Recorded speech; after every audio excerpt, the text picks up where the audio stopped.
Palalakasin pa ng Department of Migrant Workers ang OFW Hospital, Bagong Pilipinas Cancer Care Center at mga programang magpapangat sa buhay ng mga OFWs. Si Bien Manalo sa detalye live. Rise and shine, Bien.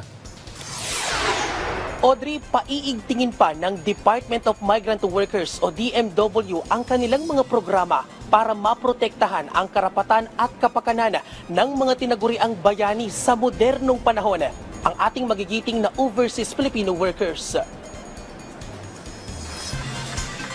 Sa ika-4 na State of the Nation address ni Pangulong Ferdinand R. Marcos Jr., pinuri niya ang mga overseas Filipino workers. Giit ng Pangulo na ang mga OFW ay patunay ng galing at kasipagan ng mga Pilipino saan mo man ilagay.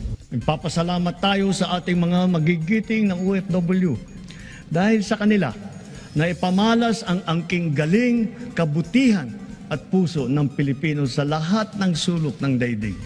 Bilang ganti sa sakripisyo ng mga OFW, siniguro ng Presidente na tututukan ang iba't ibang kaso ng mga Pinoy na nasa abroad.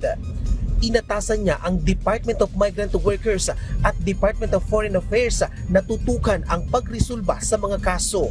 Sa loob ng 3 taon, nagawaran ng kapatawaran ang mahigit 600 kababayan nating nahatulan dahil sa sari-saring paglabag sa batas sa ibang bansa. Labis ang pasasalamat ng seafarer na si Ferdy sa pagkalinga ng gobyerno sa mga OFW. Mahigit 14 na taon na siyang seaman. Mr. President Bongbong Marcos, sana po patuloy niyo po kaming tulungan sa aming mga hangarin bilang seaman.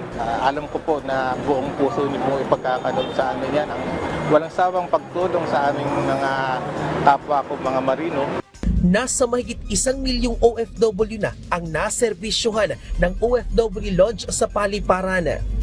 Paiigtingin din ang paglaban sa illegal recruitment at human trafficking. Gayon din ang pagpapalakas ng digitalization lalo na sa pagproseso ng dokumento ng mga OFW. Bagong Pilipinas, pagpapatuloy ang ating parangal at pagbibigay-pugay sa mga OFW sa pamamagitan ng mga programang tagos sa kanilang puso at diwa, sa pamamagitan ng mga proseso na magpapaginhawa sa kanilang pagbabiyahe, pag-uukol ng karagdagang panahon para sa kanilang pamilya. Bibigyang prioridad ng DMW ang bilateral labor agreement sa iba't ibang bansa para dumami pa ang oportunidad sa mga Pilipino.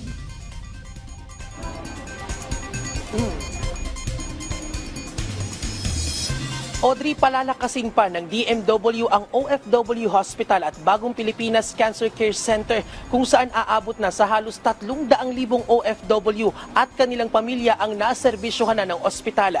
At ngayong araw nga nakatakdang bisitahin ng ilang DMW officials kabilang na si Secretary Hans Leo Cacdac ang OFW Hospital dito sa San Fernando City, Pampanga para pag-usapan kung paano pa palalawakin ang mga serbisyong hatid ng ospital para sa ating mga OFW at maging sa kanilang pamilya.